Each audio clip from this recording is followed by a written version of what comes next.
Hello दोस्तों, welcome back to Sanjay classes. तो जैसा कि लास्ट क्लास में हम लोगों ने डिसोल्यूशन ऑफ फॉर्म स्टार्ट कराया था।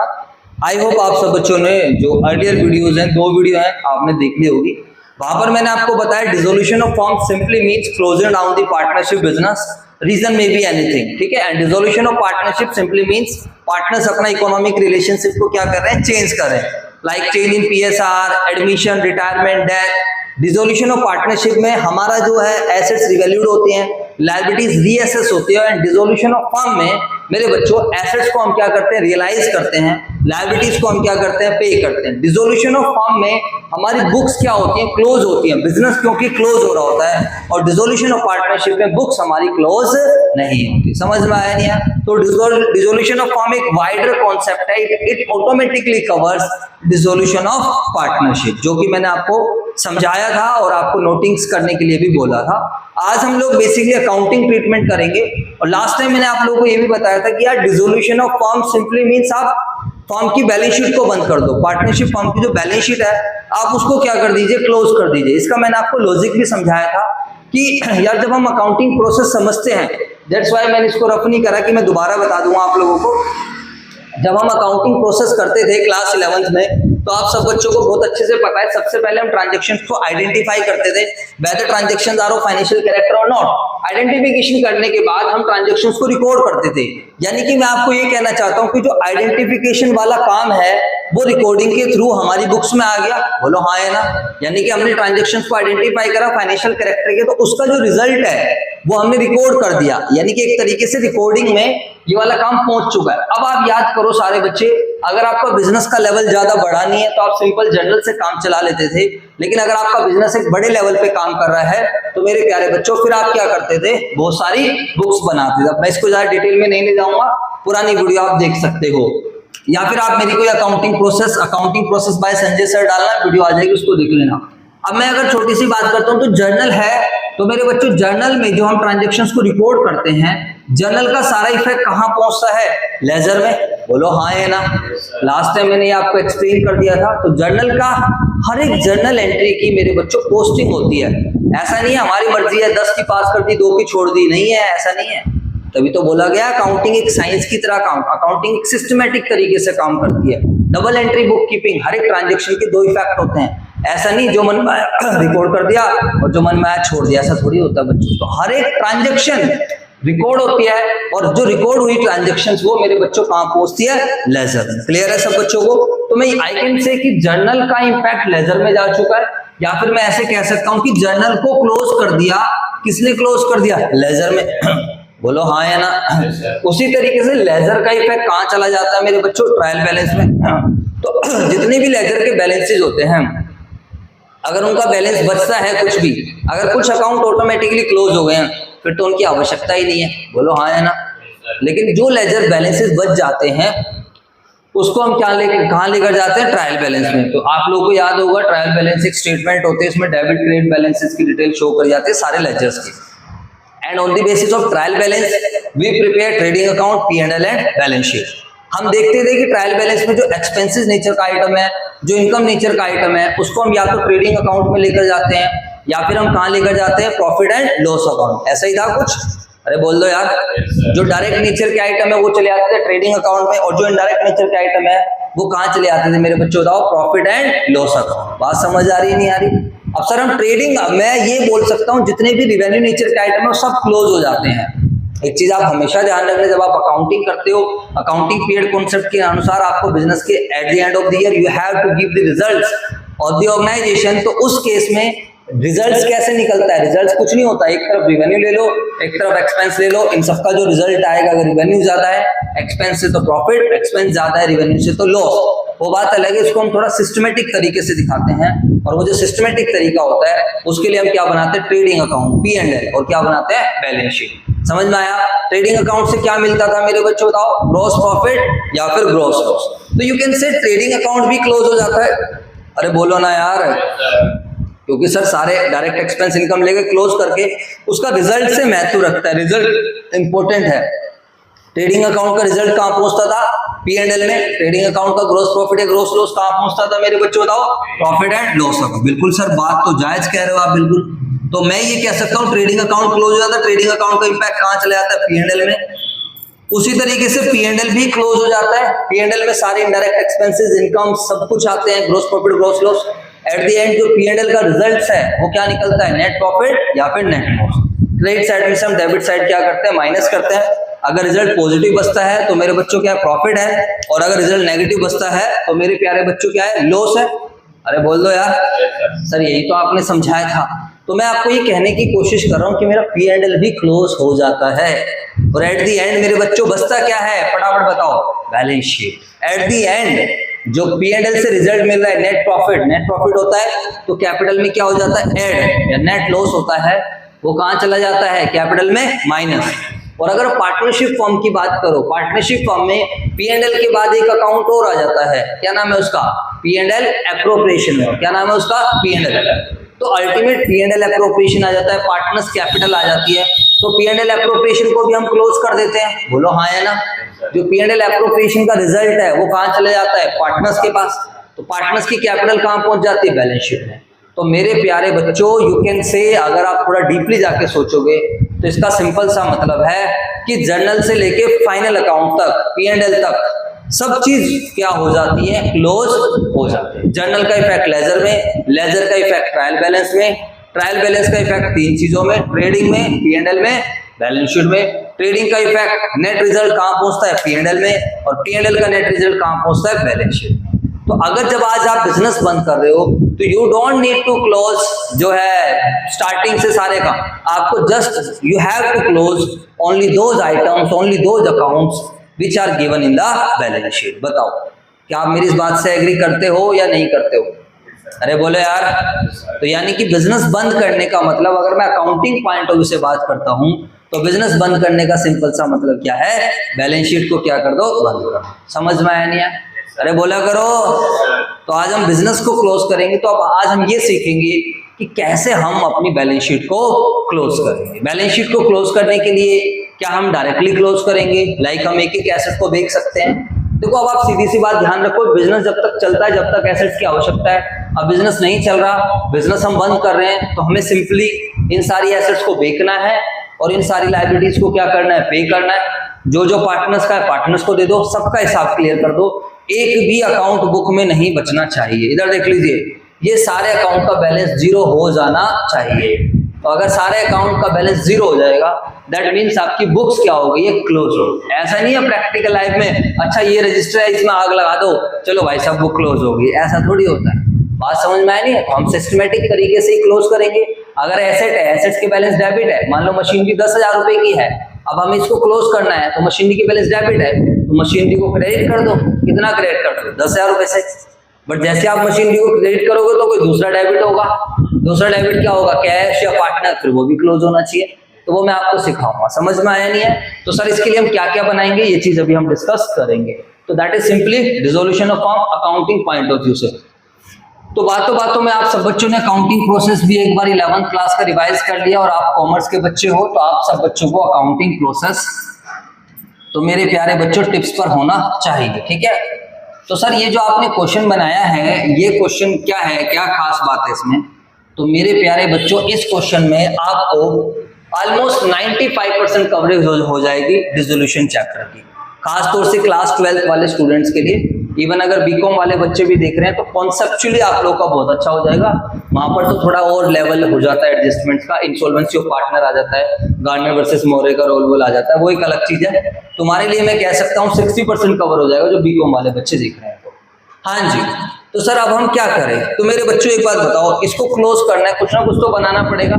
इधर देखेंगे, अब मैं अकाउंटिंग स्टार्ट कर रहा हूँ। जब कभी भी हम बैलेंस शीट क्लोज करते हैं तो बेसिकली हमें कुछ और अकाउंट्स की हेल्प लेनी पड़ती है।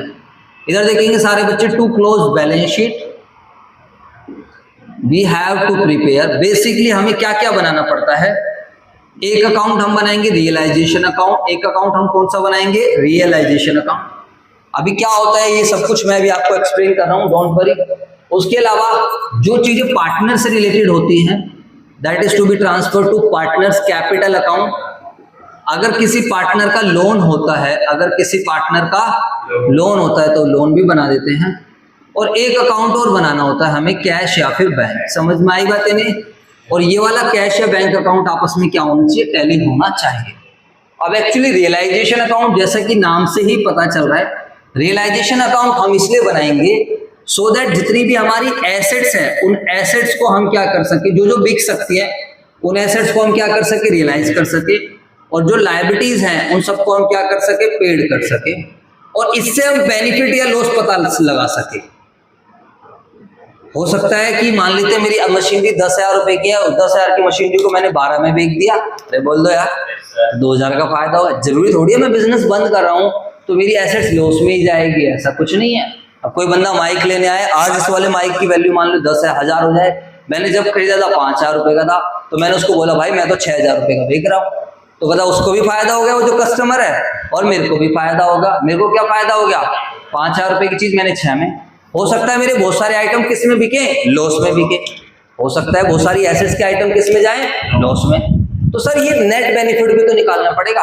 हो सकता है मैं क्रेडिटर्स को जब पेमेंट करूं तो कोई क्रेडिटर बोले अरे यार संजय तेरा बिजनेस बंद हो रहा है, चल यार तेरे से 10,000 रुपए लेने तो 8,000 रुपए दे दे, बात खत्म कर। इतना तो मैं भी समझ सकता हूँ, तेरे लिए भी दुख की घड़ी है ये, चल यार तू 10,000 था, चल तू 8,000 दे दे। आई बात समझ में नहीं? अरे बोल दो यार। जैसे मैं खुद बताता हूँ, हमारे पास एक बच्चे स्टूडेंट पढ़े थे, मतलब 2-3 भाई बहन पढ़े, और उनके पास अराउंड 20 से 25,000 फीस हो गई थी हमारी। मैंने उनके जो फादर से मेरी बातचीत चल रही थी, तो उनके पिताजी की डेथ हो गई। मैंने भाई साहब फीस के लिए बोला ही नहीं, जबकि हमारी गली में रहता है, ऐसा कुछ नहीं है। अब जब मैंने कहा यार डेथ होने के 2-3 साल भी बीत गए, तो मैंने कहा मेहनत तो हमने भी कर रखी है। मैंने कहा चलो फेस टू फेस नहीं, बच्चों को मैंने इंस्टा पे बोला, मैंने कहा बेटा देखो अब तो आप कमाने भी लग गए हो, अब तो घर में और भी लोग कमा रहे हैं, तो अगर जो भी आपसे थोड़ा बहुत नॉमिनल अमाउंट भी हो जाए तो वो आप क्या कर दो, पे कर दो। और बच्चा अच्छा, बच्चे ने भी क्या करा, मेरे को 2,000, मैंने कहा आप 2,000 रुपये करके पेमेंट कर दो, कोई दिक्कत। तो बच्चे ने भी 2,000 रुपये की एक इंस्टॉलमेंट दे दी। बात समझ में आई है नहीं? तो देखो ऐसा नहीं है, हम हैं तो ह्यूमन बीइंग ही। तो मान लो मेरे ऊपर कर्जा हो रखा है, मैं बिजनेस बंद कर रहा हूँ, तो वो जो बंदा जिसको मुझे पैसे देने हैं वो व्यक्ति कैसा है, वो बोले यार संजय भाई ऐसा है यार तेरे से 10 लेने चल, तू 5 ही दे दे, खत्म। समझ में आया? तो हमें अकाउंटिंग पॉइंट ऑफ व्यू से भी सोचना, इमोशनल नहीं। अब बताओ अगर मेरा 10 का कर्जा 5 में सेटल हो रहा है, 6 में सेटल हो रहा है, कितने का फायदा हो रहा है? अरे बोलो ना 4,000, तो उसको दिखाना पड़ेगा। हो सकता है ये एक बंदा 2 महीने का रेंट छोड़ दे, ये जो मेरी बुक्स में आउटस्टैंडिंग एक्सपेंस है, क्या यार संजय तू बंद करा, छोड़ रहा है, रेंट मत दे, बहुत हो, जैसे कोविड के पीरियड में छोड़ा। आई बात समझ? तो ऐसे हमें बहुत सारे फायदे हो सकते हैं, इवन हमारी एसेट्स कम प्राइस पर भी जा सकती है। तो इसके लिए मेरे बच्चों हम यार या तो हर एक एसेट लायबिलिटी का अलग अलग फायदा निकालें, वो बड़ी सिरदर्दी वाला काम हो जाएगा। तो it is better to prepare realization account. हम कौन सा अकाउंट बना लेते हैं? Realization account. हम किताब दो, रियलाइजेशन अकाउंट एसेट्स को रियलाइज करने के लिए, लायबिलिटीज को पे ऑफ करने के लिए हम लोग क्या करते हैं, बनाते हैं। अरे बात समझ में आई या नहीं आई? अरे बोलो।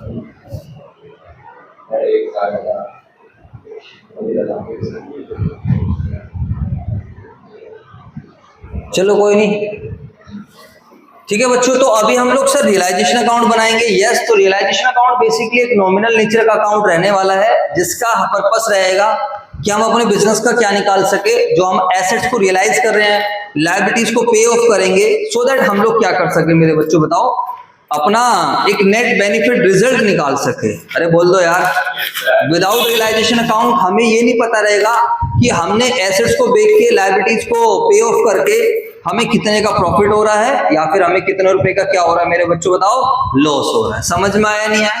तो it's very very easy to prepare this account. कोई टेंशन लेने की ऐसा आवश्यकता नहीं है। इधर देखो मेरी तरफ सारे बच्चे, रियलाइजेशन अकाउंट में वो वाली सारी एसेट, ओ भाई इसको रख दे, उसको मार रख दे। रियलाइजेशन अकाउंट में वो वाली सारी एसेट जाएंगी जो रियलाइज हो सकती हैं। अब रियलाइज का मतलब जो बिक सकती हैं, हो सकता है कोई पार्टनर ले जाए, हो सकता है कैश में रियलाइज हो जाए, या हो सकता है टेकन बाय पार्टनर। समझ में आया नहीं है? तो यानी कि वो सारी एसेट जो हमें रियलाइज करनी है, यानी कि जिसको हम कैश में कन्वर्ट करना चाहते हैं, जो हमें बेनिफिट दे सके। समझ में आया? लेकिन कैश और bank we will not transfer to the realization account. इधर देख लीजिए, कैश और बैंक को रियलाइजेशन अकाउंट में ट्रांसफर करने की कोई भी आवश्यकता नहीं है। क्यों नहीं है सर? अरे वो ऑलरेडी रियलाइज होती है। वो ऑलरेडी किसकी फॉर्म में होती है? कैश की फॉर्म में। आपकी जेब में कैश पड़ा हुआ 10,000 रुपए, क्या आप उसे बेच दोगे कि भाई मेरा 10 का कैश है तू 12 में ले जा? कोई पागल है क्या 10 का कैश 12 में लेके जाएगा? समझ में आया नहीं है? यस, कैश और बैंक भी रियलाइज हो सकता है अगर आप अपना पूरा बिजनेस किसी को दे दो।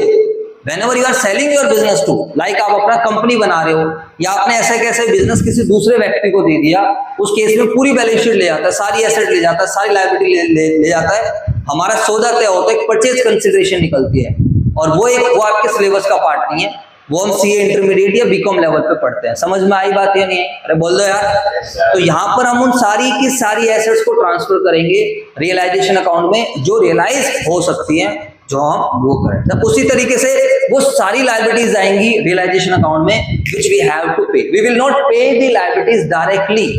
हम एक एक करके भी लायबिलिटी को पे कर सकते हैं। जैसे अगर हमने क्रेडिटर्स को पे करना है तो हम क्या एंट्री बनाएंगे? क्लास 11, फटाफट जाओ। क्रेडिटर्स को पे करने की एंट्री क्या होगी? Creditors account debit to cash, creditors to cash है बैंक 11th क्लास। लेकिन हम कहते हैं अरे यार, फिर मान लो क्रेडिटर 10 के थे, पेमेंट करी 6000, तो क्रेडिटर्स डेबिट 10 टू कैश है बैंक 6000। देखो सारे बच्चे, ऐसे मैं आपका बेस बना रहा हूं, ध्यान से सुनते रहना। क्रेडिटर्स 10 के हैं, पेमेंट करी आपने 6000 रुपए की, और मान लेते हैं बाकी का फायदा हो गया। बताओ फायदा कितने का हो गया? 4000 का। फिर आप इसको P&L में ले जाओ। ऐसे क्या है, आपको हर एक आइटम का P&L निकालना पड़ेगा, सिरदर्दी वाला काम है। तो हम कहते हैं अरे भैया हटाओ ना, हम सीधा क्रेडिटर्स को पहले कहाँ ले जाएंगे? हम रियलाइजेशन अकाउंट में। क्रेडिटर्स को हम क्लोज कर देंगे, creditors account debit to realization account. ध्यान से देखना, अभी समझाऊंगा, डोंट वरी। पहले दिन ही जब बैलेंस शीट क्लोज कर रहे होंगे तो पहले क्रेडिटर्स को सीधा रियलाइजेशन में ले जाएंगे। मान लेते हैं 10,000 रुपए के, तो यहां से मेरे क्रेडिटर्स अकाउंट क्या हो गया? क्लोज। और जब मैंने पेमेंट करी तो रियलाइजेशन डेबिट, क्योंकि क्रेडिटर्स यहाँ पड़े हुए हैं, तो रियलाइजेशन डेबिट टू कैश या बैंक कर दिया। और कितने रुपए पेमेंट करी? 6000। अब आपको पता है ऑटोमेटिकली जादू हो जाएगा, ऑटोमेटिकली रियलाइजेशन अकाउंट में 4000 का प्रॉफिट ऑटोमेटिकली आ जाएगा। है देखो कैसे आ जाएगा, ध्यान से देखो। जब आपने क्रेडिटर्स को क्लोज करा तो एंट्री क्या बनाई? Creditors account debit to realization. तो बाय क्रेडिटर्स करके कितने रुपए डाले तुमने? 10,000। फिर तुमने पेमेंट करी, क्योंकि क्रेडिटर्स तो यहाँ पड़े हुए रियलाइजेशन की क्रेडिट साइड में। अब जब तुमने पेमेंट करी तो रियलाइजेशन डेबिट टू कैश या बैंक, कितने रुपए की पेमेंट करी बच्चों बताओ? 6000। अब बताओ 10 की चीज 6 में सेटल हो गई, देने तो है नहीं, तो ऑटोमेटिकली बताओ 4000 बच गए या नहीं बच गए? अरे बोलो। तो ये फायदा होता है। तो मैंने ऐसे ऊपर से समझाया, डिटेल में समझेंगे। ऐसे हम सारी लायबिलिटीज डाल देते हैं, सारी की सारी लायबिलिटीज को हम कहाँ भेज देते हैं? रियलाइजेशन अकाउंट में। समझ में आया? और फिर उन सारी लायबिलिटीज को मेरे बच्चों हम क्या करते रहते हैं? पे ऑफ करते रहते हैं। अरे बोल दो। और फिर ऑटोमेटिकली जो नेट बेनिफिट या नेट लॉस है वो ऑटोमेटिकली कहाँ चला जाता है? Realization account. चलो सर, तो सर कुछ बातें हमारे दिमाग में जा चुकी हैं, थोड़ा हमें आइडिया लग गया। क्या आइडिया लग गया मेरे बच्चों बताओ?